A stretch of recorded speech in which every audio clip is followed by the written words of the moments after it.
And that was the Safety and Sportswriter band leading us into tonight's show. One of our new additions to our show. Live music. No, just kidding. Anyways, this is the Safety and Sportswriter with Knoxville Nate and Big Joe back here for a Thursday night, getting you ready for a weekend of football coming up. We have Jacksonville and the Houston tonight. I hate to say it, but that looks like Jacksonville, Carolina. It looks like Carolina is going to be 3-0 at the end of tonight, which will make all the Jet fans go Sam Darnold crazy. So we'll see what happens there. We got the rest of the weekend to recap. We got Nate's No Doubt picks and all the rest of the sporting news that's been going on. One thing I want to touch on, Nate, before we get started here, I don't know if you saw it. It was a minor story, but I know you're a big supporter of the transfer portal in the NCAA. And I guess Charlie Brewer left the Utah team looking for someplace else to go because he was in danger of losing his starting job. I mean, this is where the transfer portal can be turned into, a stupid turnstile. You know what I mean? It's one thing to go to a team, but if it turns out you're not going to be on a starter and it's the season started, stay where you are. Well, I never said I was a fan of the transfer portal. I said I was a fan of the new rule allowing everyone to transfer at least once without having to sit out a year. Yeah. I'm a fan of that. I never understood why, you things don't work out. A coach lies to you. You get to a school and they've got 9 people at your position, whatever. And you want to transfer and go somewhere else. Something happens in your personal life, your family, you want to be closer to home, whatever. Or you just made a wrong decision. I think you should be able to have a do-over and be able to go somewhere else one time. Yeah. Now, this Tate Martell crap, I don't know if you remember him. He was the guy that went to Ohio State. And Charlie Brewer now is doing it too. Yeah, and he went to he went to Miami, and now he's at UNLV, and now they're talking that he's going to transfer out of there because he's not getting to play. That I think is ridiculous. I think you should be allowed to transfer once without penalty, and there you go. But beyond that, I think there's got to be special circumstances. Yeah, at some point, come on. The writing's on the wall. You're just not good enough. Or at least you're not good enough at the highest level of, college football. I mean, go to, I remember you always kid about him, but it's true. I mean, Tim Boyle, who was with UConn, went to Western Kentucky. There was another guy, Matty Mauk, who was at Missouri, and he burned out there. He went to a place like Western Kentucky or Eastern Kentucky, or one of the smaller schools where if you really want to play and try and re-up your career, maybe get some notice for the pros, great. But just to occupy this stuff and just jumping around, it annoys me. You're just not good enough, Charlie. Sorry. Well, it's not even, and I don't even look at it as not being good enough. It's like whatever happened to working your tail off and staying somewhere and earning the job instead of just expecting it to be handed to you. Stick around, beat somebody out, prove that you're the best, work hard, put the time in, that kind of stuff that we, I guess I'm sounding like I'm 80 years old, but no, it's the truth. That's I don't think that's too hard to stick around somewhere for more than a year and earn your job, especially if you do still have eyes on getting to the NFL, where it's going to be even harder on you. And one thing, did you hear the quote, whether it's true or not, what Urban Meyer supposedly said? Yeah, that it's like playing Alabama every night. Like, it's true because every team has like 9 Alabama guys on it. So if he did say that, that is a true statement. And B, I don't understand the universal hatred of Urban Meyer. I really don't get it. I've already seen somebody was talking. There's even Ohio State fans that don't like him. And they're all like, oh, he's already failing in the NFL, and look at him, falling apart in the NFL. It's like he lost one game. Like what? Now it's 2, but I'm just saying this was after week 1. Some Buckeye fan was talking about how he's, failing in the NFL, and it's like he took over a team that had the number 1 pick in the draft. That means they were the worst team in the league. They won 1 game last year. If he wins 2 games this year, it'll be an improvement over last year. That's what people don't understand. So, well, I mean, the whole thing is with Urban, like I said, his perception, it's kind of like a Jameis Winston perception right now. Half the country hates him, half the country loves him. If he's on your side, you'll take him. If he's not on your side, you'll find ways to pull him down. I mean, he's a great football coach. Is he the greatest guy in the world? I don't know, but I've never met the man. But I mean, a lot of these football coaches aren't the greatest guys in the world. They're there to win games, and they're there to make. My point is, these people don't even know him. They never met him. So how do they hate him? I mean, I get it. Like sometimes I've never met Tom Brady and I hate him, but I'm saying that there's these people that just say that he's a bad guy, but they don't even know him. So well, I mean, I say the same things about Jimmy Johnson, John Thompson with Georgetown. I really didn't like him, but when you get to listen to him away from the game, when you listen to away from being guarded about, what they say and stuff, and you start understanding the man, it gets a little bit easier for you. And I think that's what happens as these guys get older and aren't in the middle of their careers. They become less guarded. They start talking about things that, you can relate to, and you understand more and more where they're coming from. As a coach, I think you hide half of your personality because you don't want your players or the people at large knowing much about you. It's kind of like being a great poker player. You don't want them knowing what you're thinking. So I don't know. Like I said, the whole thing is the worst thing about sports, or not the worst thing, but it's what sports is all about. If you have a guy on your team and he's one of these, Dennis Rodman's a great example. If Dennis Rodman's on your team, you're like, man, he's a hard worker. If he is on the other team, you think he's a jerk. Even if you think he's a jerk, he's your jerk. So you don't take him so hard. So, I think probably Urban Meyer's listened to all the criticism, and right now he's like, screw you. I'm going to do it my way. What he's going to have to learn to do is, do it his way. Do you honestly think he cares what any of these people think? You know how much Urban Meyer makes annually? No, I know. $12.1 million. I bet you he could care less if any of these people like him or not. No, I know, but it just as a coach is, and I don't think anybody's getting in his ear. But I remember, when Parcells, his first year, Parcells was 3-12-1, and on the verge of losing his first job with the Giants, and he just said, basically F it, because next year I'm going to do it my way. I'm going to pick my players, and I'm going to, we're either going to win or lose with those players and with my style of doing it. And that's kind of the attitude you got to have in the NFL. He's just figuring it. He's just figuring it out right now. I mean, Exactly. It's his first year. Jimmy Johnson was 1-15. Jimmy Johnson was 1-15 his first year. Yeah, and no Troy doubt. Aikman is his quarterback, and both of them are now wearing gold jackets in Canton. So. Yeah, let's give them. The only difference is that the league has changed a lot, and there's a lot less patience. I think the biggest difference right now is there's a lot more of this going on all over the time. There's a lot, we're guilty of it too. Where we love doing this kind of stuff, and there's 10,000 and more of us out there doing it, and it's unfortunate that sometimes. These guys don't get a break. But anyways, let's get to our show tonight. One more college thing. Did you see Nick Saban today? Yeah. Can the man be cranky or what? That's what I'm saying. Like, dude, you've won 7 national championships and he's still pissed off. It's like, is this guy ever going to be happy? I mean, just be happy.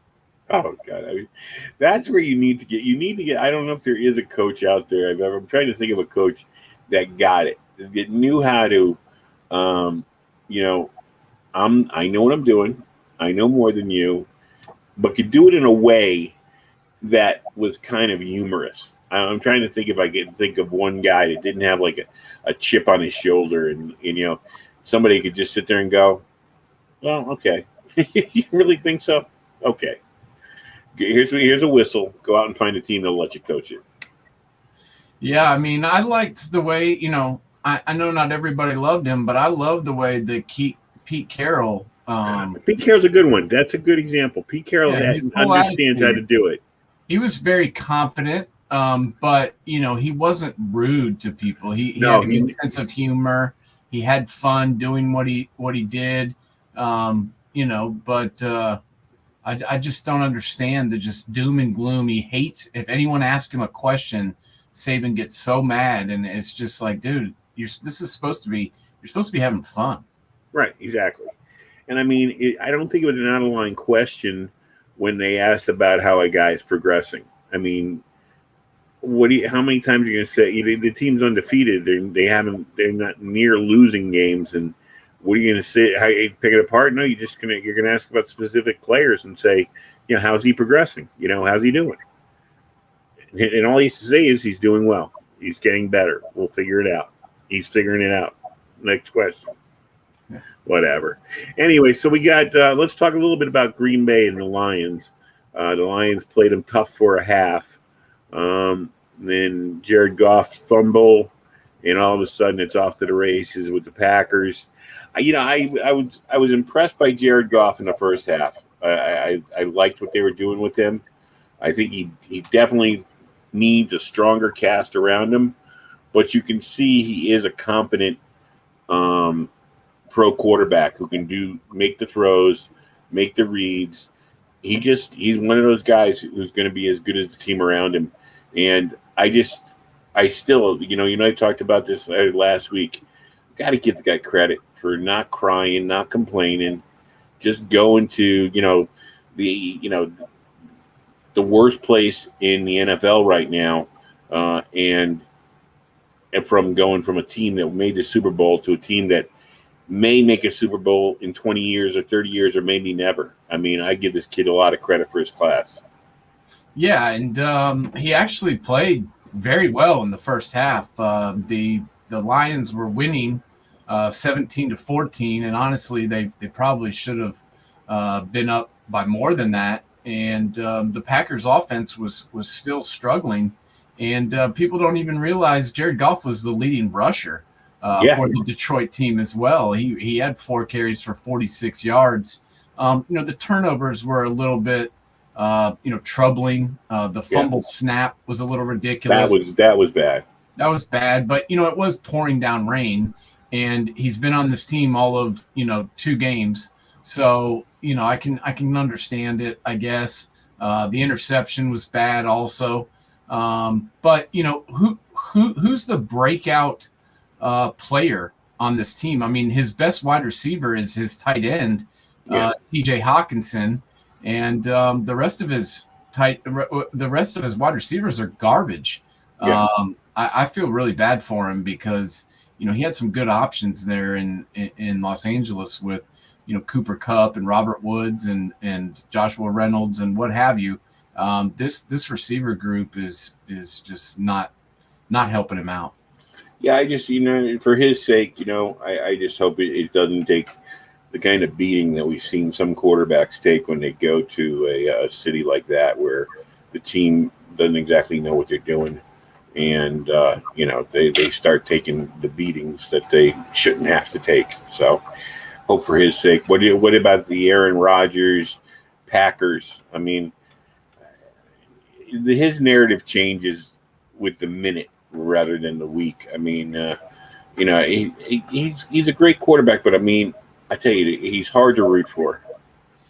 Yeah, I kind of like him more now than I used to, but that's not saying much because used to I despise him. So, but I do kind of like his attitude now, where he just doesn't really seem to give an F. With the media and with everybody, he just kind of is like, I'm doing my thing, and if you don't like it, good for you.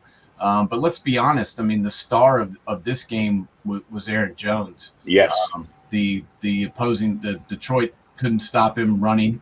Nope. They couldn't cover him out of the backfield. They lined him up outside and couldn't cover him with a linebacker or with their slot corner. He was unstoppable, and he was the reason that they won this game. I mean, this guy had 4 touchdowns in one game. I mean, that's a season for some dudes. So let's be honest. I mean, 3 of his touchdown passes were to Aaron Jones, and Aaron Rodgers didn't throw it more than 5 yards. No, it was just a nice little shovel pass. I did watch the Manning brothers for 3.5 quarters, and it was okay. The best part, they had Gronk on. The best part of the Brett Favre situation was Eli talked about when he was 16, hopping a fence of a bar because they heard that Brett Favre was inside shooting pool, and he made it all the way in to meet Brett, and his friend wouldn't come in with him. So Eli went back out, and Brett was like, well, if you just told me, I would have gone out and got your friend to come in too. But listening to them on Monday night, it's worth a listen. You're not going to get much out of it. And and Peyton talks a little bit too much. I mean, he was poor Gronk. Gronk was trying to stay soft, and Peyton was talking over him. And I wanted to hear Gronk be entertaining and stuff, but it has potential because it's not as stilted and uniform as the regular Monday night broadcast. But they gotta find it a little bit better format for it, I think, in a way. Yeah, I have not checked it out yet, but I may try it just because.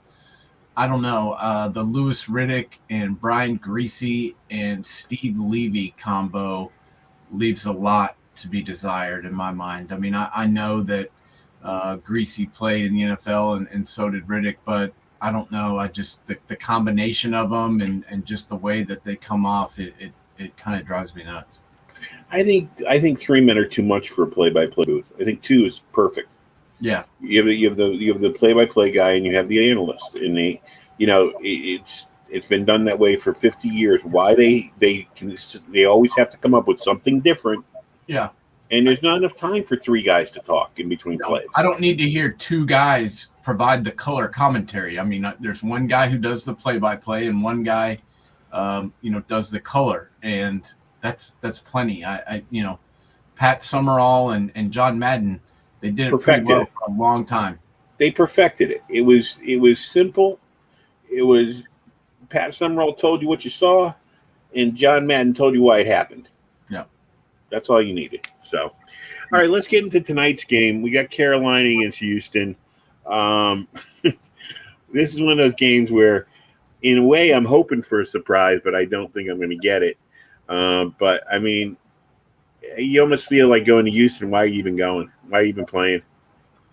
Yeah, I mean, honestly, the Texans have been playing very well. I mean, David Pulley's got these guys, believing in him, and he's got, for what he has as far as a roster goes, he's got them playing pretty hard and got them pretty focused. The question to me is, why are they letting this guy hold them hostage? Yeah. It's like, everyone I listen to, surrounding the NFL discuss it. They're like, well, his salary is only $10 million this year. So instead of, forcing him to play, they're just eating the $10 million. And I'm like, what? What sense? For what reason? What reason? For what reason? Here you go. You had Tyrod Taylor. Tyrod Taylor's hurt. He's done. So now you're having to turn the team over to a rookie who was like a 4th-round draft pick who never was supposed to play at all this year. Right. And so now any chance you had, which the first 2 weeks you did have a chance. You won the first game, and they were playing tough, at halftime with the Browns. But now any chance you have of winning is gone, and it's all because of one guy, because he's refusing to play, and you're paying him to not play. It's like at this point you got to say, listen, we're down a guy. You either need to go out there and play, or we're keeping our money. Right, exactly. Get him to commit to it, and then once he commits to it, if he says he's not playing, sign Cam Newton for and now. Keep your and take your money back. Right, exactly. I don't get it. You can't trade him because of the legal deal, and now you can't play him because he doesn't want to play. It's like, why does he have all the cards in this deck? I thought the Texans were an NFL franchise who's worth, close to $1 billion and, is one of the teams in this league, but apparently they're not, and they're just a joke, and they just do whatever Deshaun wants, because that's kind of how it looks from an outside perspective. Well, and if you're a fan of the Texans, you're like, what the hell? Every player we've ever rooted for, they've gotten rid of now. I mean, including J.J. Watt is playing somewhere else. Hopkins is playing somewhere else. I mean, go down the room. This is a team that 2 or 3 years ago, they played the tough game against the Chiefs. I mean, 2 or 3, what was it, 3 years ago? I mean, come on. You got to, I don't know. It's just a waste. Right now, it's a wasted franchise. And yeah, they were in the AFC Championship game, and they were up 24-0. Right. So, now here we are 2 seasons later, and, they're a mess. They're a mess, and this guy's holding them hostage. I just, if he doesn't want to play there, that's fine. But he signed a contract saying that he would play there, but his contract apparently doesn't matter because he doesn't have to play, but he gets his money. It makes no sense to me why the NFL's dragging their feet about making a decision on whether to suspend him or not. I always thought it's kind of like we're actually waiting to see if he's guilty or not. In the past, it didn't matter if you were guilty or not. No, it was all about the shield. Yeah, if you had conduct detrimental to the team, you were suspended. But now all of a sudden it's, we're going to wait and see how the trial goes. It's like, wait. I don't get it. I really don't get it. I'm very confused with what's going on. And I'm interested to see, what happens with Sam Darnold, because I'm still not buying it. I mean, maybe it's just me, but I'm not buying it yet. I know he played all right against the Jets. He played okay against the Saints. And, they'll probably win tonight. But I'm not a believer yet. No, I mean the Jets. You gotta just check that off. First of all, he was probably psyched as hell. His coach wanted to make him look good, and it's the Jets. Okay, it's the Jets. So enough said. I mean the Jets were exposed the next week by a rookie quarterback from New England. Okay, so I mean it doesn't mean anything there.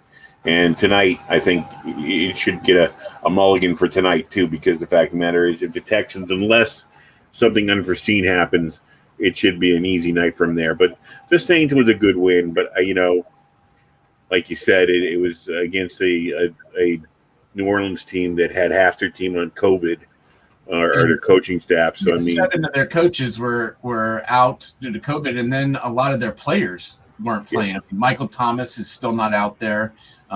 They were missing their center. They were also missing a lot of their, Davenport went on IR.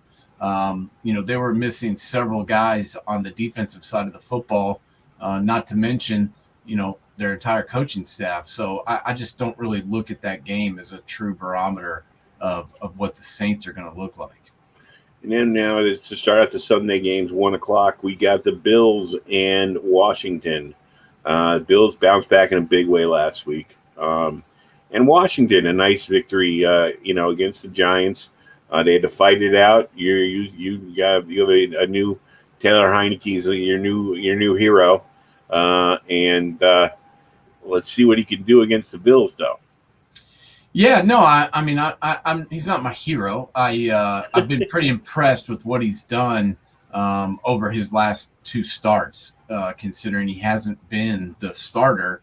And he's kind of been thrust into action one time in the playoffs versus, arguably the greatest quarterback of all time. And then secondly, in a big primetime Thursday night matchup against a division opponent. And, he played very well. And I just respect the way that, he's performed under a lot of pressure and without a lot of experience. Yeah, he did put on a show. I mean, the drive where the 2 passes in the end zone. I mean, as a Giant fan, I'm very, very disturbed by that. But I mean, the kid all night long competed. I thought both quarterbacks played so well last Thursday that whoever won deserved it.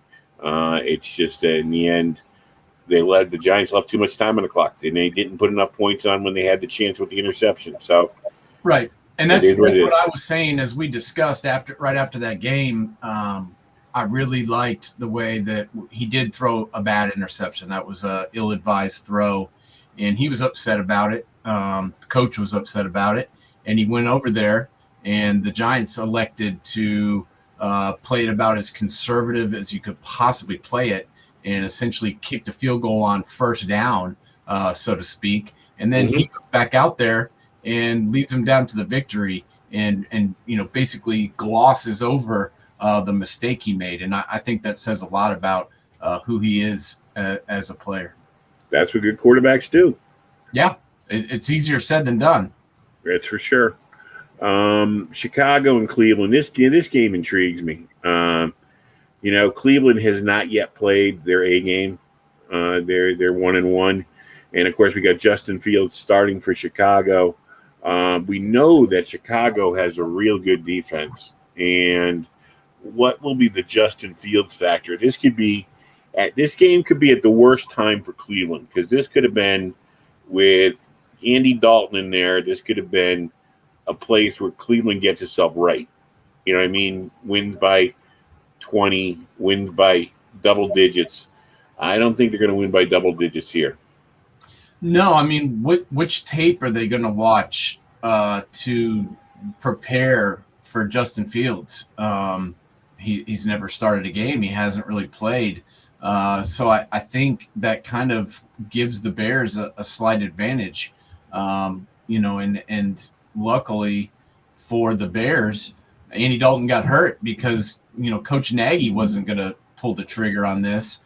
So I think, I'm sorry he got injured. I hate when anyone gets hurt because this is a physical game, and it sucks when these guys that want to play so bad, get banged up. But this is probably the best thing that could happen to the Bears. And I'm not, if I had to pick, I'd still take the Browns here, but I'm not sure I'd take the Browns in the 7.5 points. Yeah.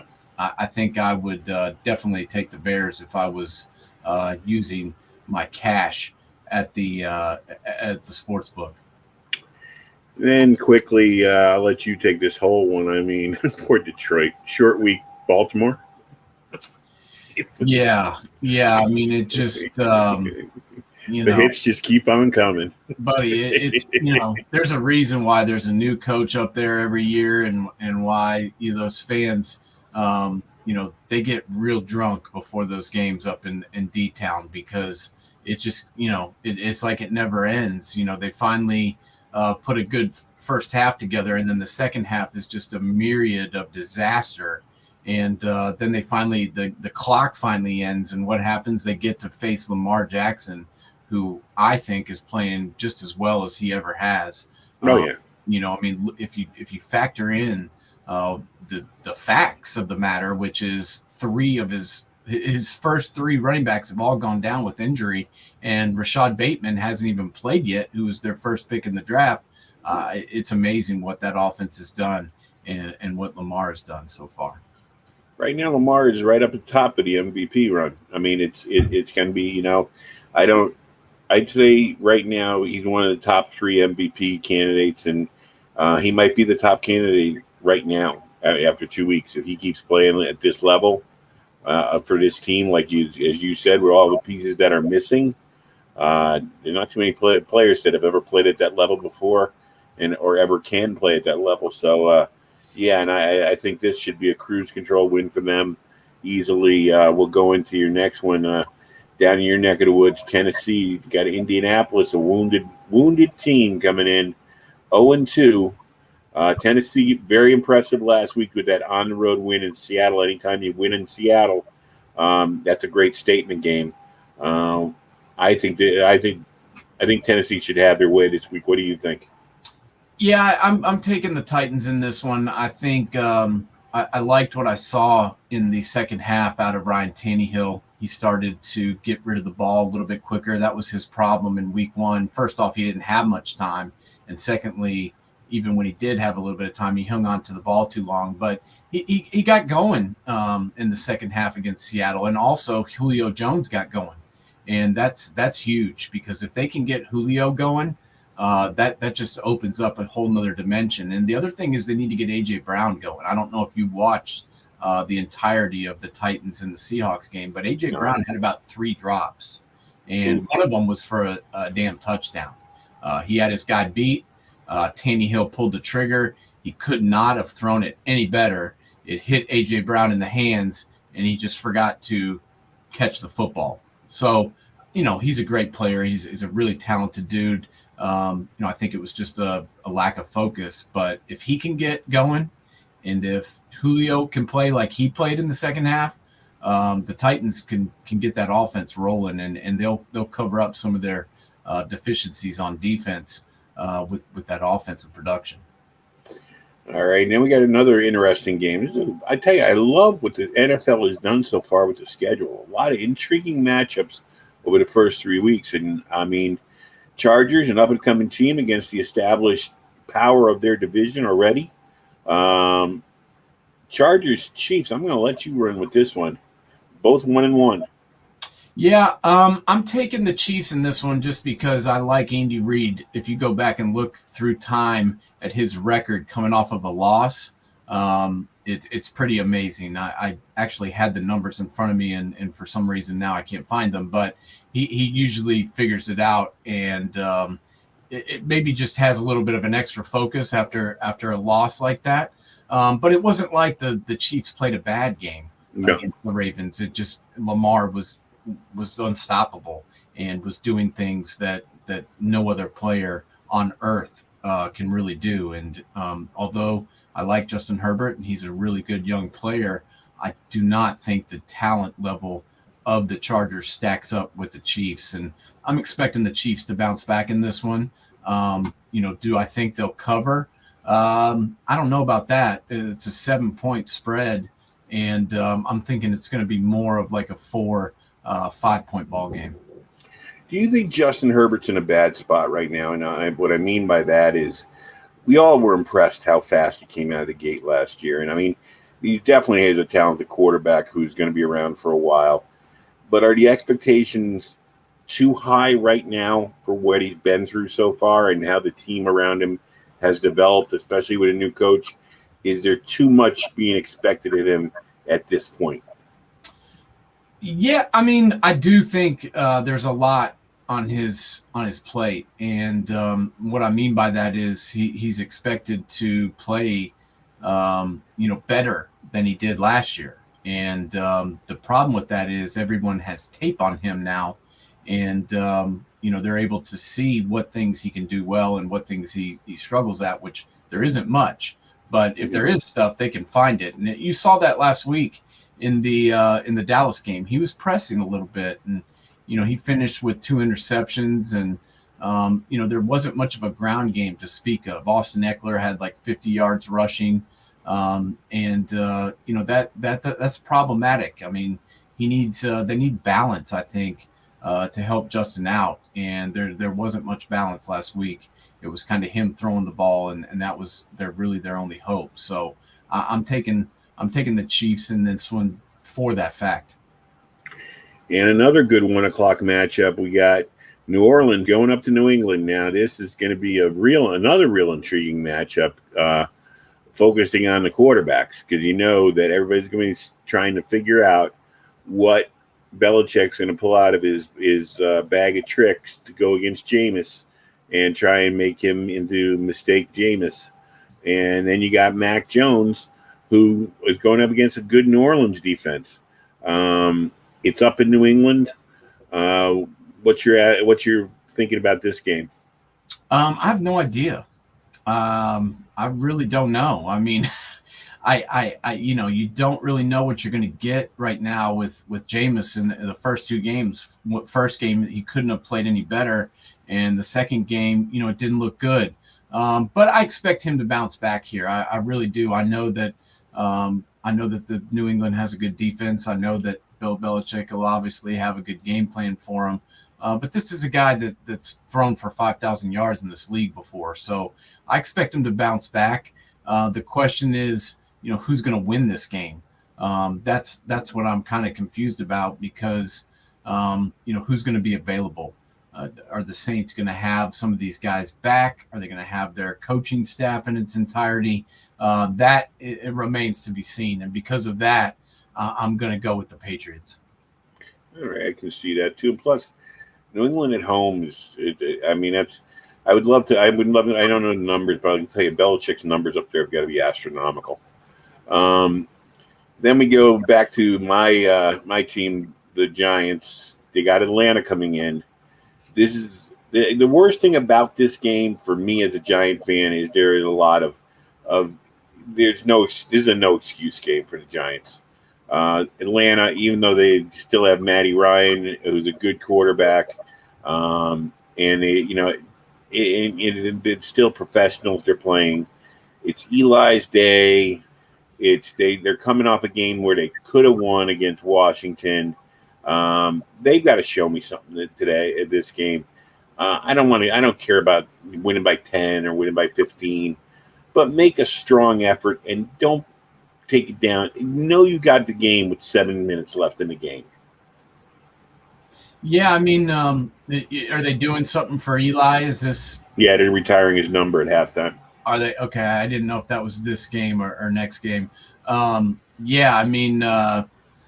This is, I hate to say this, but this is kind of a must-win for the Giants. That's what kind of worries me about it because there's a lot of pressure on them to win this game. The good news is I loved the way that offense was rolling last week. The Washington football team is a very good defense and has a very solid front. And they had their hands full with the Giants all game. And, I think, what are we going to see out of Saquon? They need to get him rolling. But Daniel Jones ran for over 100 yards. So that's a good thing. The question is, the Falcons going to look like they did in week 1? Because if they do, I've got the Giants in this one. I think that Joe Judge, I've seen enough out of him to have enough respect that I think he's going to bounce back and he's going to get these guys right. And I like their defense too. So I'm picking the Giants on this one, and I'm picking them to cover. It's a 3-point spread. I bet they win by 5. Going back to Saquon for a minute, I would put Saquon on a pitch count of sorts. I would and look to get him in the ball differently, like 12 to maybe 15 carries from this line of scrimmage and 5 to 8 catches. Get him out in space, get him out where he can get comfortable cutting and everything else. I want to see that from the Giant offense. I want to see them not running in between tackles so much. Get him outside. Let him start feeling his freedom out there before you run him between the tackles. I think that's the only way to get his head back in the game. Yeah, and there's some underlying storylines in this one too. I don't know if you've heard, but the Giants starting center Nick Gates is still in the hospital. He broke his leg in that game against the Washington football team last Thursday, so almost a week ago, and he's still in the hospital in Washington. Wow. So, I don't know if the surgery didn't go well. I don't have a lot of specifics on what's going on, but I know that whatever it is isn't good because they should have gone in, set the fracture, possibly put a rod in there, a plate, screws, whatever it is, and sent him back to New York. So the fact that he's still in the hospital concerns me, and it also for him and his personal health. But it also concerns me for the Giants because now they're going to have to put Billy Price back out there, and we'll see what that looks like. But also Jason Garrett and Kenny Golladay had a little clash on the sidelines last week, and we'll see if they've smoothed that out as well. Yeah, those diva wide receivers drive me crazy. Well, if he hadn't have dropped the most beautiful pass thrown all game by Daniel Jones, then maybe I could see him being frustrated. But considering the pass hit him in the hands and he dropped it, I'm not sure what he's complaining about. I know. All right, then we got. I here's another. Couldn't be in a worse place for this. I think Pittsburgh's right now is in a good place, and I think Cincinnati is now. They come off that opening game victory. Last week they lose. And I mean, I really worry about Joe Burrow going into this game with that Pittsburgh defense. I think they're going to come, they're just going to come at him like crazy. And I just hope he holds up through the pass rush. Yeah, I mean, the Steelers are a little banged up themselves. That's what concerns me. Last week, Devin Bush was out of the game, and that makes a big difference. T.J. Watt is banged up. Stephen Tuitt's on IR. Alua is on IR. Highsmith is questionable. Marcus Allen is questionable. So, I'm concerned about those injuries. I'm also concerned because Deontay Johnson is banged up and Ben Roethlisberger is injured as well. So, what are we going to see out there? I mean, what kind of strength are the Steelers going to be playing with? And the Bengals tend to play the Steelers pretty tough, no matter what they've got as far as talent goes. We'll see on Sunday with that. Here's another walkover. Arizona going to Jacksonville. The only thing I would say would be dangerous here is Arizona getting too cocky, not knowing that they not being used to success. They might take this too lightly coming cross country, and Jacksonville is going to win somewhere along the line. So, but I don't think it'll be here. But I mean, that's the one thing that runs through my mind is Arizona's not used to being in first place, and Jacksonville is going to get lucky one of these weekends. Yeah, I don't know if it's going to be this one. The defense for the Cardinals has been playing very well, and we saw what happened last week with your boy Sonny, the quarterback there in Jacksonville. 4 interceptions, not looking good. So, that's my issue. I mean, they were already short on offensive talent before Travis Etienne went down for the year, and without him, there's not a whole lot of options to go to. So I'm taking the Cardinals in this one, and I think they're going to keep rolling just because their defense is good enough to stop the Jaguars, and their offense is playing very well. And then we got the Jets going out to Denver. Denver, I mean, will Denver be 2-0 for over the people who live in the Meadowlands? I think so. I don't see the Jets. Of what they showed last week, they took a step back. They played harder in the second half, week 1. Last week, they kind of threw their hands up in the air and they left their poor rookie up there for to be exposed. And Denver right now is playing pretty well. Yeah, no, they're playing great. The only problem is, Bradley Chubb was placed on IR and had to have ankle surgery this week, and he was healthy for 1 week. Yeah, I mean, this is what me and you talked about before the year. We were like, it's what you called. It's what you called. You take credit. You called it. You called that one.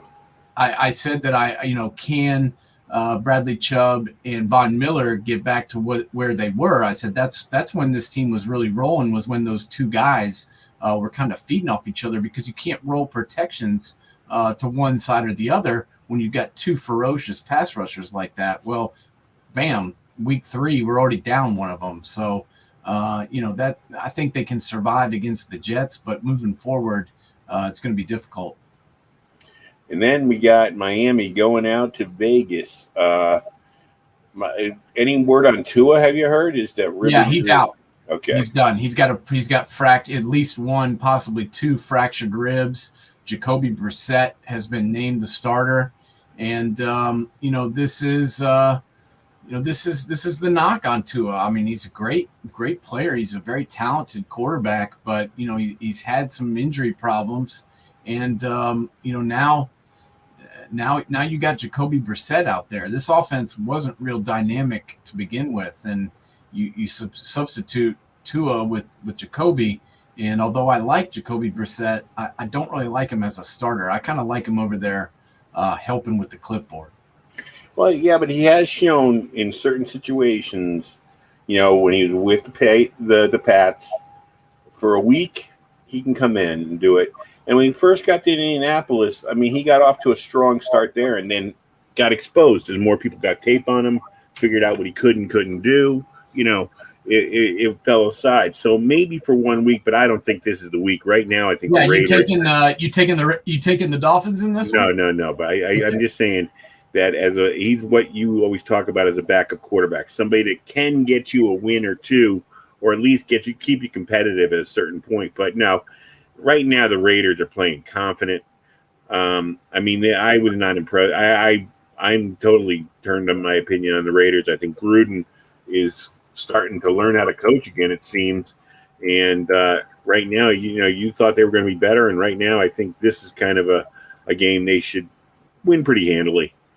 Well, they got Gus Bradley. Yeah. They got rid of Gunther, and they brought in Gus Bradley, and Gus Bradley is infamous for being able to take the personnel he has and develop a nice, simple, crisp defensive game plan that works and allows his guys to be in the best spots possible based on their skill set. And that's exactly what he's done throughout the first 2 weeks. And I expect him to do that this week. I think with Gus Bradley's scheme and with the way that Derek Carr is playing, I really don't see the Dolphins being able to stop the Raiders. And that's the first thing. And as I was talking about with Jacoby Brissett, I do think he's one of, when you look at this list of backups, honestly, he's not one of the worst. But I think of him more as a guy, if you got 4 games, he can maybe win you 2 of them. And this ain't one of those 2. All right, now we're going to go back out west where Tampa Bay visits the Rams. This is a different Rams team that Tampa Bay is visiting right now. How much of an effect do you think having Matt Stafford as the quarterback is going to have on the Rams going into a game with the Bucs, where maybe against Goff you had to be a little bit more conservative, where against Tampa Bay with Stafford you can kind of open up the whole playbook? Do you think that's a truism or no?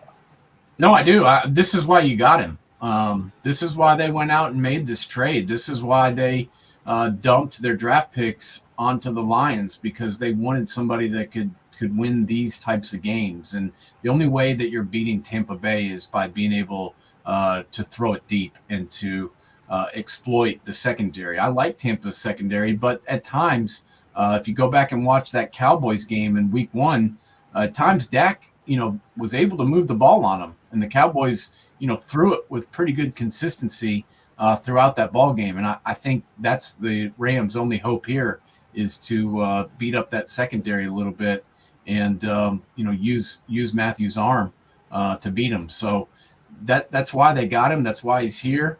But I've got to see it to believe it. I'm sticking with the Bucs until I see Stafford prove me different. I'll tell you, it's another one. I'll tell you, the first 3 weeks we're getting some great matchups, and that's another one. Then we got Seattle going to Minnesota. Seattle coming off a stinging loss to the people from your end of the country, Tennessee, 1-1. Minnesota, who right now needs a victory almost as bad as the Giants do. I mean, you lose in overtime to Cincinnati. You lose last week. Who did they play last week? They played Arizona, and their kicker missed like a 30-something yard kick to win the game, in case you forgot. Yeah, that was what I was trying to think of. Like, so, I mean, to lose those two that close, you're at home. You know that the crowd up there is going to be on your case if you don't win or leave. I don't know. What do you think about this game? Yeah, I mean, this is they better win because if the Vikings start 0-3, you better believe there's going to be some rumblings in that front office, and this may spell the end of our boy Zimmer up there if they start the season 0-3, because they had some pretty high expectations for this year. And they're underdogs at home against the Seahawks. And as we mentioned a couple weeks ago, Pete Carroll's 12-1 in his last 13 games, heading all the way to the East Coast. So we'll see if he can keep that up. But I think the Vikings they're gonna give him their best shot. That's for damn sure. And now we got Green Bay going out to San Francisco. You and I both feel sorry for you. I want to see Jimmy G win. I'm rooting for San Francisco in this game in a big way because I want to put so much pressure on Shanahan. If he really believes in Lance, makes the call. But I don't want Jimmy G to make it easy for him. I want Jimmy G to be playing as well as he can, and you know what I mean. Let's show him what he got. Yeah, I agree, and I'm cheering for Jimmy G here too. The problem is a lot of what the Niners do, almost all of what they do on offense is predicated on their running game. And I'm not really sure who's going to be out there running the ball for them because they're down 3 running backs. And that's not good news for the San Francisco 49ers. Elijah Mitchell is questionable. JaMychal Hasty is questionable. Trey Sermon is banged up. Who's going to be running the football? That's the question I have. I would give the Niners every opportunity to win this game, but with no running back, I'm not sure how that's going to work. No. And then we got Monday night, Philadelphia against Dallas. Big game for both these teams. Jalen Hurts for Dak. This could be a real interesting game for the NFC East. I hate both teams. Could we get a tie? Possibly. I don't know, man. I know that the Eagles lost last week, but if you go back and watch, Jalen Hurts still played pretty well. He ran for over 80 yards. He was pretty good with the football. Both those defenses played really well, and the Niners really made it hard for the Eagles to get anything done points wise, and that's why it was such a low scoring affair. So I think this will be a good game, and I think this will be a really good test to see which one of these two teams might be able to come out of the East. All right. So who are our no doubt picks of the week? You're 3-1 right now. Yeah, 3-1. I'm going with the Raiders over the Dolphins. I like the way that my Raiders are playing. I like the way that the defense is operating under Gus Bradley, and I think Derek Carr is playing like one of the best quarterbacks in the NFL right now. And with Darren Waller and with the emergence of Henry Ruggs III, they got somebody that can stretch the field. And with Henry Ruggs, the little water bug, running down, opening the field up, and Darren Waller hitting up the underneath stuff, it's making it very difficult to defend. So I'm taking the Raiders. And then, like I said, a few minutes ago, I'm not really sold on the fact that Stafford can make that big of a difference yet. I've never seen him do it, and until I see him do it, I'm not going to believe it. So I'm taking Tampa Bay to beat the Rams. For you to bet on Brady, you have to believe in him. Well, this way, if they win, I look smart, and if they lose, I'm happy that Brady lost. So you know how I roll.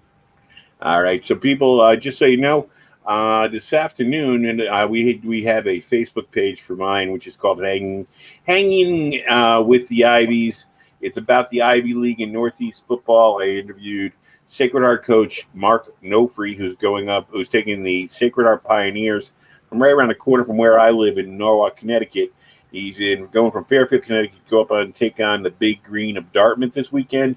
A nice 15-minute interview with Coach Nofree, which I'll be putting up on Twitter later on. It's on my face or on one of our Facebook pages, which is, as I said, Hanging with the Ivies. If you want to check it out and learn a little bit and start getting behind Northeast football, we'd appreciate it. Also, big time this Sunday, Man Coverage has – you take it, Nate. Yeah, we're going to be doing our weekly college football recap show, 11 o'clock. Eastern Standard Time, right after Saturday's action on Sunday morning. And this week, we'll obviously break down all the games. We'll have the coach, Rico McCoy, breaking it down, drawing up all the plays. And then we're also going to be having a special guest with the old ball coach, national championship winning Hall of Fame coach, Philip Fulmer will be joining the show. And Philip is very near and dear to my heart. I love the man, and I truly believe he's one of the best coaches in the history of the SEC and college football, for that matter. And we're really, really excited to talk to him. And so we will call it a night. Those please tune into those shows. We're happy to bring more and more to you, and we'll be announcing more. And we will be back on Monday night to review what happens this weekend. Nate, have a good weekend, and hope your daughter's feeling better. And maybe she's just laying there with her new koala bear, and hopefully getting better and better. Definitely. We'll see you on Monday. All right. Have a good night, everybody.